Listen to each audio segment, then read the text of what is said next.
한 성도가 이런 질문을 받았다고 합니다. 사람마다 눈동자색이 다르다고 하는데 당신의 다니는 교회 목사님의 눈동자 색깔이 무슨 색인지 아십니까? 그러자 이렇게 대답했다고 합니다.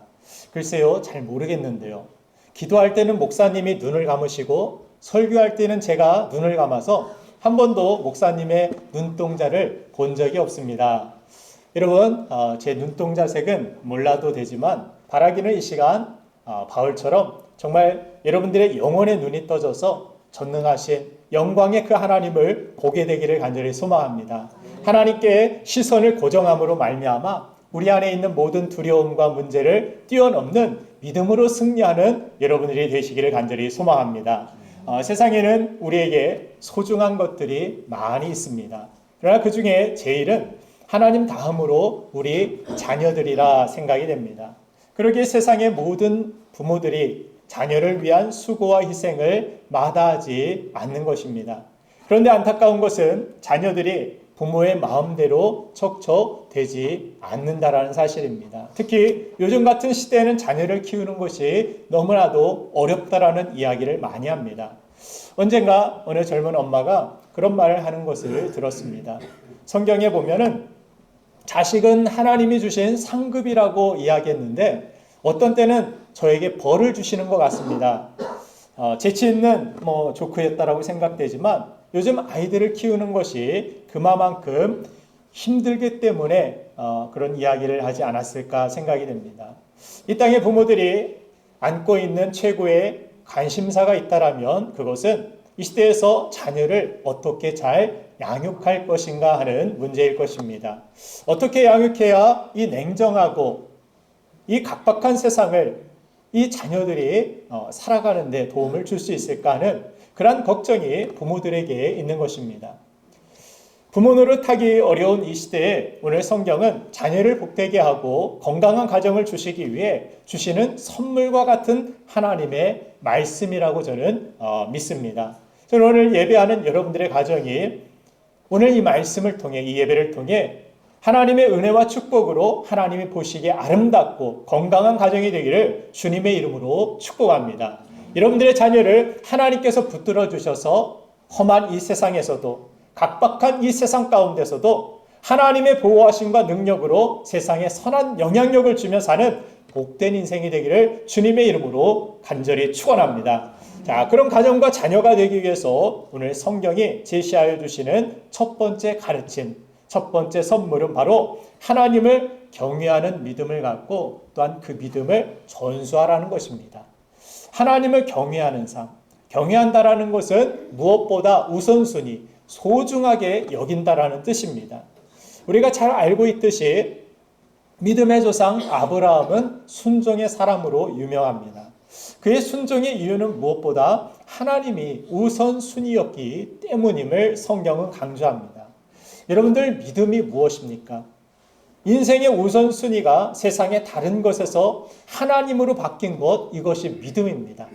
내가 주인된 것에서 왕이신 하나님, 내가 왕이 아니라 왕좌에서 내가 내려와서 이제 하나님이 나의 왕이십니다. 나의 주인 되십니다. 내가 하나님을 따르겠습니다. 이것이 믿음이라는 것입니다. 가장 소중한 독생자까지 나에게 주셔서 나를 구원하게 하시고 영생의 복을 나에게 주시는 분, 내게 말씀으로 무엇인가 순종을 요구하실 때에는 더 좋은 것, 더 좋은 선물을 주시는 하나님으로 우리가 믿고 신뢰하는 것, 그것이 믿음입니다. 우리가 예수 그리스도 그분을 통하여 그 십자가의 사랑을 통하여서 우리가 하나님을 신뢰하지 않습니까? 하나님을 믿는 것은 덮어놓고 믿는 것이 아닙니다. 덮어놓고 주여 주여 한다라고 하나님 나라에 갈 수 있다라고 갈 수 없다라고 주님은 분명히 말씀하셨습니다. 우리는 분명히 하나님을 알고 믿어야 합니다. 하나님의 사랑이 무엇인지, 그 예수 그리스도의 십자가를 통하여 하나님의 사랑을 확증하셨다라고 성경은 우리에게 분명히 말씀하고 있습니다. 그래서 하나님은 나에게 가장 좋은 독생자까지도 내어주시는 분, 그렇게 나를 사랑하시는 분, 나를 위하시는 분, 나를 복되게 만드시는 분, 그 예수님 때문에 우리는 하나님을 믿고 하나님을 나의 아버지로 믿고 따르는 것입니다. 본문 오늘 히브리서 11장 17절부터 19절 말씀을 보면 아브라함은 하나님의 말씀대로 살면 하나님이 결국 나에게 가장 좋은 것을 주시는 분이라는 믿음이 있었음을 말씀해 주고 있습니다. 오늘 본문 말씀 히브리서 11장 17절과 19절 말씀을 차례대로 함께 읽겠습니다. 시작. 아브라함은 시험을 받을 때 믿음으로 이삭을 드렸으니 그는 약속들을 받은 자로 돼 그 외아들을 드렸느니라. 그에게 이미 말씀하시기를 내 자손이라 칭할 자는 이삭으로 말미암으리라 하셨으니. 아멘. 자, 시험 받을 때 믿음으로 하나님 앞에 이삭을 드렸다. 하나님이 테스트를 주셨을 때 너 하나님이 우선순위야? 아니면 내 아들이 우선순위야? 하나님께서 이런 시험, 테스트를 아브라함에게 주셨을 때 하나님은 그 믿음으로 그 테스트를, 그 시험을 풀어나가는 아브라함을 축복하시고 또 이미 말씀하셨던 내 자손이라 칭할 자는 이삭으로 말미암으리라.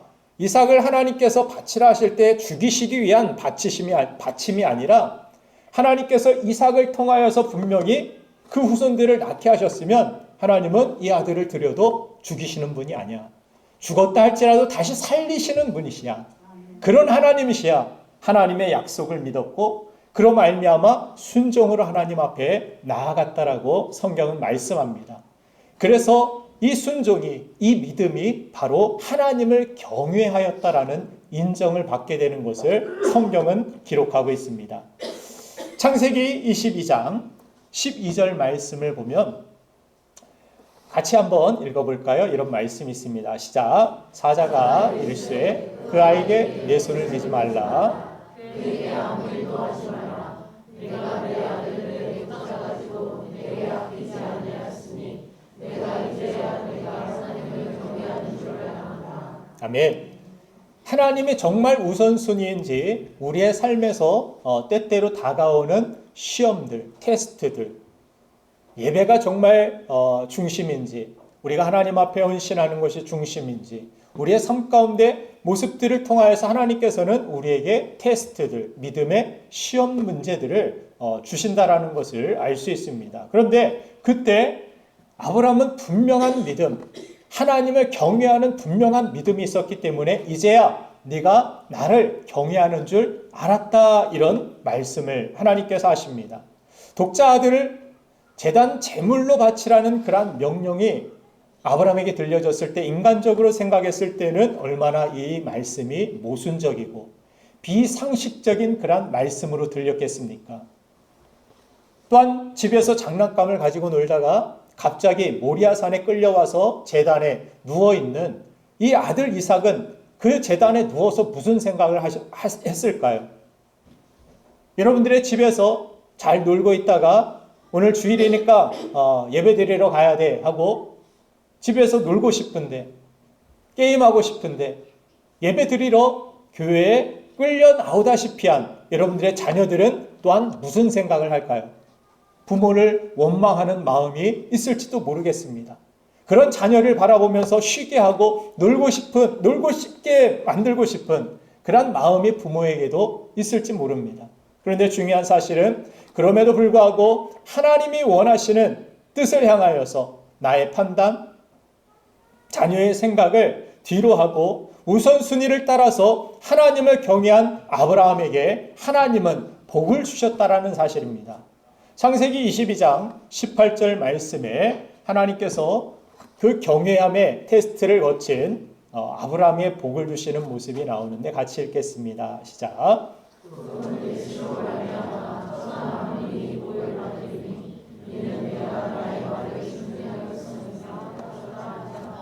아멘. 하나님이 우선이었던 아브라함과 그 자손에게 하나님께서는 복을 주신 것입니다. 그래서 그 아들 이삭은 사막에서 유전보다 더 귀한 우물을 파는 곳마다 물이 넘쳐나는 그러한 기적이 일어났음을 성경은 기록합니다. 그래서 그것을 시기하고 공격했던 그 대적들이 오히려 고개를 숙이고 나중에는 정말 내 하나님이 함께 하심을 알겠다라고 고백하는 그런 복된 인생이 됨을 성경은 말씀해 주고 있습니다. 여러분들 자녀들도 이런 복된 인생의 길로 인도해 주고 싶지 않으십니까? 그렇게 되기를 소망하시면 믿음을 가지고 아멘 하시길 바랍니다. 아멘. 시편 112편 1절부터 3절에서는 이런 하나님의 약속이 있습니다. 같이 한번 차례로 읽겠습니다. 시작. 할렐루야. 여호와를 경외하며 그의 계명을 크게 즐거워하는 자는 복이 있도다. 그의 후손이 땅에서 강성하며 정직하여 자들의 후손에게 복이 있으리로다. 부와 재물이 그의 집에 있으며 그의 국리가 영원히 서 있으리로다. 아멘. 아멘. 하나님을 경외하는 그 믿음의 삶이 얼마나 큰 복이 준비되어 있는지를 우리는 분명히 알아야 합니다. 또한 잠언서 22장 4절 말씀에서는 이런 말씀이 있죠. 겸손과 여호와를 경외함의 보상은 재물과 영광과 생명이라. 하나님 앞에 겸손하고 하나님을 경외함에 얼마나 하나님께서는 그들에게 복을 주시기를 원하시는지, 경외하는 하나님을 존중하고 하나님을 중요시 여기는 그런 가치 있는 선택들에 대하여서 하나님은 반드시 보상이 있다. 하나님의 상주심이 있다라는 것을 우리가 믿어야 한다라는 것입니다. 사무엘상 2장 29절부터 30절을 보면은 엘리 제사장의 가정에서 아들 홈리와 비느하스에게 하나님의 경외함을 가르치지 않음으로 인하여서 그의 가정이 몰락하는 것을 보여주는데, 하나님께서는 왜 어찌하여서 내가 내 처소에서 명령한 내 재물과 예물을 밟으며 내 아들들을 나보다 더 중히 여겨 내 백성 이스라엘에 드리는 가장 좋은 것으로 너희들을 살찌게 하느냐? 그러면서 30절에서 그러므로 이스라엘 하나님 나 여호와가 말하노라. 내가 전에 내 집과 내 조상의 집이 내 앞에 영원히 행하리라 하였으나 이제 나 여호와가 말하노니 결단코 그렇게 하지 아니하리라. 나를 존중히 여기는 자를 내가 존중히 여기고 나를 멸시하는 자를 내가 경멸하리라. 하나님은 어떤 불상과 같은 우상이 아닙니다. 하나님은 인격체십니다. 하나님은 감정이 있으시고 하나님이 우리가 하나님을 존중하는 태도로, 하나님을 경외하는 태도로 하나님을 사랑하며 그렇게 나아가면 하나님은 똑같은 그러한 반응으로 우리를 대하십니다. 그러나 우리가 하나님을 무시하고 멸시하면 하나님의 감정은 분노와 하나님의 감정은 아픔과 슬픔과 고통으로 가득 찬다라는 것을 성경은 우리에게 보여줍니다. 하나님을 대할 때 하나님을 여러분들 인격으로 대하셔야 됩니다. 아멘. 그냥 믿습니다 뭐 이러면은 믿음이 아닙니다. 하나님의 마음이 무엇인지, 하나님이 나를 대하실 때, 또 내가 하나님을 대할 때 어떤 태도인지, 어떤 마음인지, 어떤 감정인지 하나님의 마음을 우리는 살필 줄 알아야 되고 하나님의 마음에 민첩한 사람들이 되어야 된다는 것입니다. 반대로 사무엘과 같이 어려서부터 하나님을 경외함을 배웠던 이 사무엘이 이스라엘의 지도자로 귀하게 쓰임받는 사람이 됨을 반대적으로 비교하여서 성경은 말씀해주고 있습니다. 사랑하는 여러분들, 신명기 6장 7절 말씀해 보니까 하나님은 내 자녀에게 부지런히 하나님의 말씀을 가르치라고 우리에게 권면하고 있습니다. 자녀에게 말씀을 가르치는 책임이 부모에게 있음을 우리에게 알려주고 있는 것입니다. 유아 때부터 텔레비전과 스마트폰에 아이를 여러분들 맡기지 마시고 함께 예배하고 틈이 날 때마다 성경 이야기를 들려주시고 함께 즐겁게 가정에서도 찬양하시고 함께 손을 모아 기도하시고 하나님을 경외하는 법을 자녀들에게 가르쳐 줄 수 있는 우리 부모가 되기를 간절히 바랍니다. 먼저 우리 부모들이 하나님 앞에 그렇게 경외함을 가지고 예배하시고 하나님을 경외하는 믿음의 태도를 가지고 하나님을 존중하며 나아갈 때 하나님은 여러분들의 가정, 여러분들의 자녀들을 반드시 복되게 하여 주실 줄로 믿습니다. 하나님께서 반드시 하나님을 경외하는 여러분들의 자녀들을 지키시고 그 하나님을 경외하는 가정은 절대로 실패하지 않도록 하나님께서 크게 사용하여 주실 줄로 믿습니다. 이것은 하나님의 약속입니다. 이 약속을 붙드시길 바랍니다. 두 번째, 하나님 보시기에 아름답고 건강한 가정을 세우기 위해서 우리는 자녀를 축복해야 한다는 것입니다. 오늘 본문 말씀 히브리서 11장 20절과 21절 말씀을 보면 이삭과 야곱은 축복하는 사람이었다라고 성경은 증언하고 있습니다. 20절과 21절 말씀을 차례대로 읽겠습니다. 시작. 믿음으로 이삭은 장차 있을 일에 대하여 야곱과 에서에게 축복하였으며 믿음으로 야곱은 죽을 때 요셉의 각 아들에게 축복하고 그 지팡이 머리에 의지하여 경배하였으며. 아멘. 이삭과 야곱이 믿음이라는 것이 무엇이냐, 히브리 기자가 우리에게 설명할 때 그들은 자녀들을 하나님을 바라보면서 축복했다. 축복하는 부모였다. 우리도 믿음을 가지고 살아간다는 것은 죽어서 천국 갈 때만 믿음을 사용하는 것이 아니라 이 땅에서 우리 자녀들을, 이웃들을 축복하는 부모가 되어야 되고 성도가 되어야 된다는 것을 말씀해 주는 것입니다. 하나님께서 아담과 하와를 만드시고 그들에게 제일 먼저 하신 일은 그들에게 복을 주신 일입니다. 하나님께서 창조하신 사람들이 정말 주 안에서 복된 존재로서 살기를 원하셨고 그들에게 복을 주신 것입니다.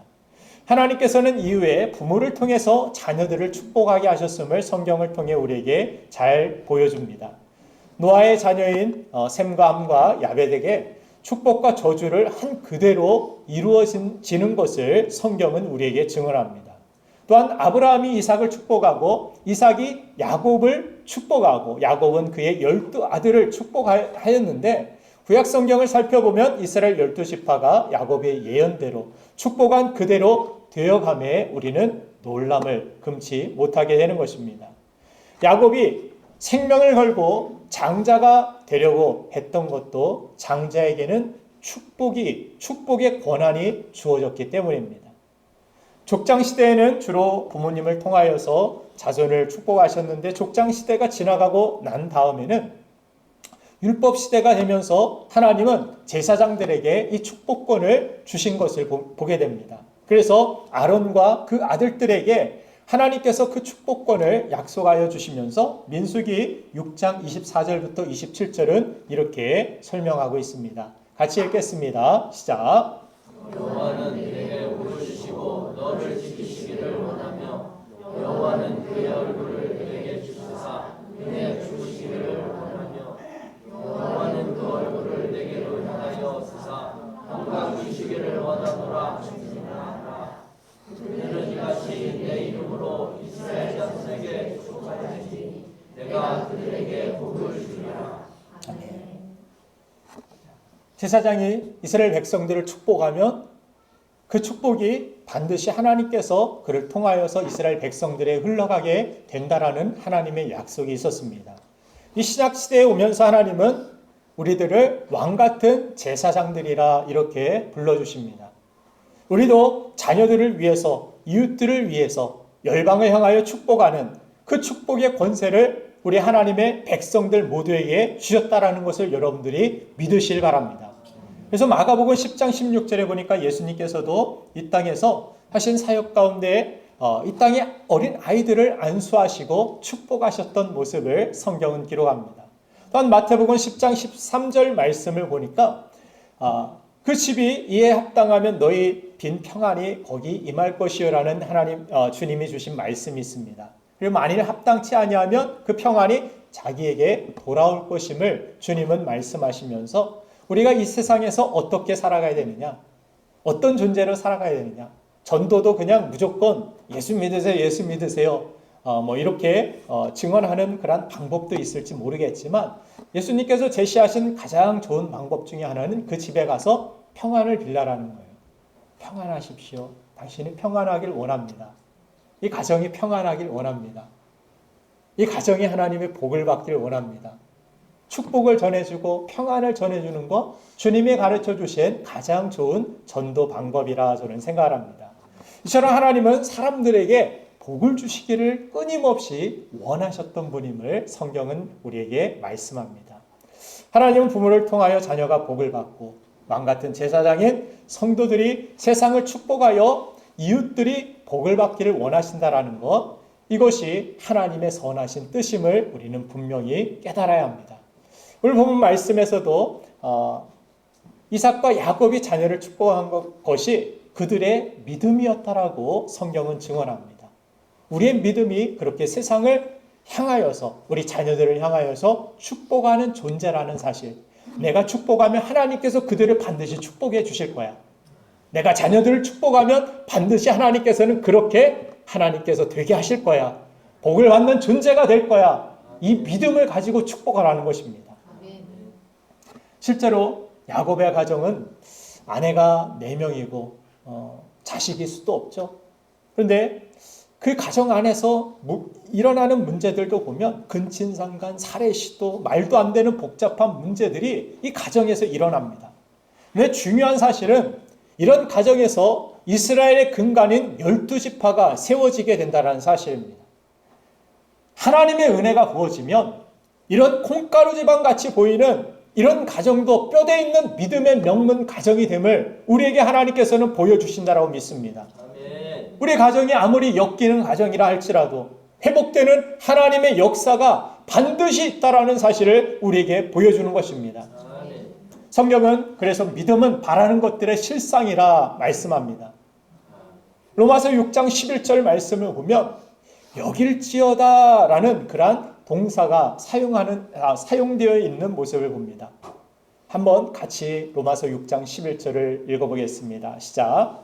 이와 같이 너희도 너희 자신을 세에 대하여는 죽은 그리스도 예수 안에서 하나님께 대하여는 살아있는 자로 여길지어다. 아멘. 하나님께 대하여 나는 하나님의 자녀로 살아있다. 나는 하나님의 자녀라는 이 의식. 지금 부족한 모습이 있다 할지라도 하나님의 자녀가 된 것으로 여기고 살라라는 것입니다. 내가 하나님 자녀 맞을까? 내 안에 악한 마음이 있는데 한 주간의 내 삶 속에서 하나님 앞에 하나님 보시기에 부끄럽고 부족한 모습들이 많이 있었는데 내가 하나님 자녀일까? 내가 이 모습 이대로 내가 정말 천국에 갈 수 있을까? 없을까? 갈등하지 말고 예수 그리스도를 나의 구주로 영접하고 믿었다라면 하나님 앞에서 나는 하나님의 자녀입니다. 분명한 이 의식이 살아있어야 한다는 것입니다. 아멘. 탕자라 할지라도 탕자가 자녀가 아닙니까? 탕자가 잘못했으니까 그는 더 이상 자녀가 아니었습니까? 그렇지 않죠? 아버지는 밖에 나와서 자녀가 돌아오기를 간절히 기다리고 있었고 계속해서 그를 자녀로 여기고 계셨음을 성경은 우리에게 보여주고 있습니다. 집 나간 탕자도 자녀라는 것입니다. 우리도 마찬가지입니다. 우리가 연약하고 부족해도 여러분들은 분명히 예수 그리스도를 나의 구주로 믿는다라면 하나님의 자녀인 줄로 믿습니다. 아멘. C.S. 루이스가 쓴 순전한 기독교라는 그러한 책에 보면은 가장합시다라는 그러한 챕터가 있습니다. C.S. 루이스가 마태복음 6장 9절에 나오는 주기도문을 이 주기도문을 예로 들어서 주기도문 제일 앞부분에 하늘에 계신 우리 아버지여 하면서 하나님을 부르는 것에 대하여서 언급합니다. 예수께서 아버지여 부르는 것은 하나님의 아들이신 예수님이니까 당연한 것이고 자연스러운 일인데 그런데 우리같이 죄투성이인 사람들에게 하늘에 계신 우리 아버지여 이렇게 부르라고 하셨다라는 것은 이해가 잘 안 되는 부분이라는 것입니다. 우리 같은 죄인이 어떻게 감히 하나님을 아버지라 부를 수 있겠습니까? 그럼에도 불구하고 예수님은 우리에게 그렇게 기도를 가르쳐 주신 것입니다. 왜입니까? 우리가 완벽해서입니까? 제자들이 순전하고 다 깨끗하고 믿음이 완벽해서 그들에게 그런 기도를 가르쳐 주셨습니까? 그렇지 않습니다. 예수님이 우리 스스로를 하나님의 자녀로 인식하고 자녀로서 살아가는 것을 원하신다라는 것을 뜻하는 것입니다. 왜냐하면 하나님의 자녀이신 예수님의 이름을 우리가 믿음으로 가졌기 때문이라는 사실입니다. 예수 그리스도 안에 있는 모든 것들을 예수님을 나의 구주로 영접할 때 예수님 안에 있는 모든 것들이 우리의 것이 되는 것입니다. 예수님이 하나님을 아버지라 이렇게 부르는 것이 예수의 이름을 내가 믿으면 믿는 우리도 하나님을 아버지라 부를 수 있는 하나님의 자녀가 되는 권세가 생기게 되는 것입니다. 그래서 복음의 삶이란, 믿음의 삶이란 나는 부족한 것에 머물러 있는 것이 아니라 부족하지만 스스로를 자녀라고 인식하고 자녀처럼 행동하고 자녀처럼 살다 보면 정말 자녀와 같이 변화된 모습을 보게 되는 것, 그것이 복음의 삶인 것입니다. 우리는 가끔 그런 이야기를 듣죠. 내가 없는 소리 했어. 내가 없는 소리 했어? 여러분들 가정에서 많이 듣지 않습니까?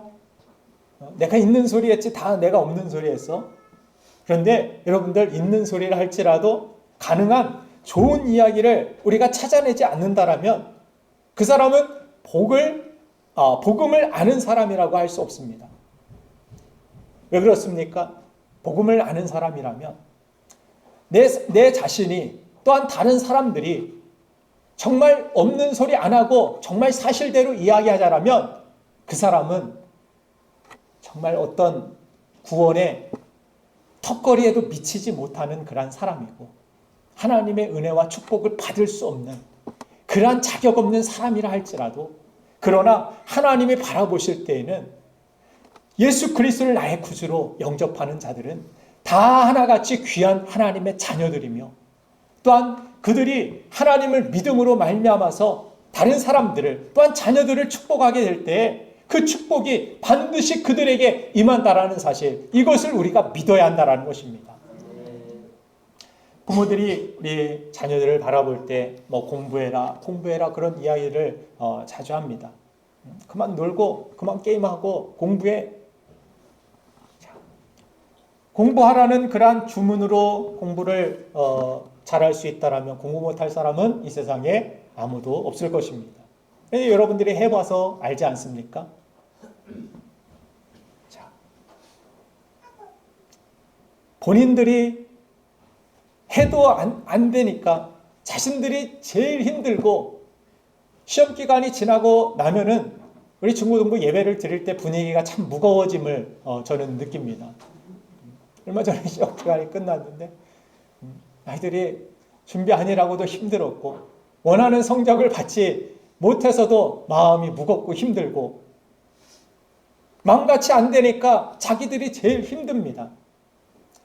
그런 자녀를 향하여서 우리 부모들이 가장 중요한 태도가 무엇입니까? 한 번 더 그러면 더 채찍질을 해야지 공부해라, 이것이 아니라 그 자녀를 안아주고 그 자녀를 축복해주고 지금은 연약하고 지금 부족할 수 있지만 최선을 다해. 그러면 하나님께서 너를 도와주실 거야. 합력해서 하나님께서는 너에게 선을 이루어 주실 거야 하고 자녀를 축복해 주는 것, 우리 부모들이 해야 할 가장 중요한 이 사명을 잊지 말아야 하는 것입니다. 하나님을 믿고 의지하는 이 부모가 자녀들에게 축복하는 이 축복은 가볍지 않습니다. 이 축복에는 하나님의 놀라운 은혜가 있고 부모들의 이 축복에는, 이 기도에는 놀라운 하나님의 응답이 있는 것입니다. 여러분들 이 믿음을 부모들이 먼저 가져야 합니다. 내가 자녀들을 축복하고 내가 자녀들을 위해서 기도하면 하나님께서 우리 자녀들을 반드시 축복해 주실 거야. 반드시 나의 기도대로 하나님은 더 큰, 내가 기도한 것 이상으로 더 큰 응답과 은혜를 자녀들에게 허락해 주실 거야. 이 믿음을 가지시면 여러분들 아멘 하시길 바랍니다. 아멘. 이 믿음을 가지고 우리는 자녀들을 축복해 줘야 된다는 거예요. 자, 사랑하는 여러분들, 하나님께서 기업으로 주신 우리 자녀들을 하나님 나라의 건목으로, 하나님 나라의 큰 일꾼으로 키우시길 바랍니다. 하나님께서 우리보다 자녀들을 더 잘 아신다라는 이 믿음을 가지시고 또한 하나님이 내가 자녀들에게 해줄 수 있는 것보다 더 귀하고 복된 것을 주실 수 있는 분이심을 믿으시고 자녀들을 하나님께 맡기고 기도하시고 축복해 주세요. 하나님께서 우리 자녀들을 복되게 하시고 잘되게 하실 줄로 믿습니다. 우리가 이 시간 잠시 기도하기를 원합니다. 성령께서 우리의 기도와 눈물을 아시고 복 주심으로 말미암아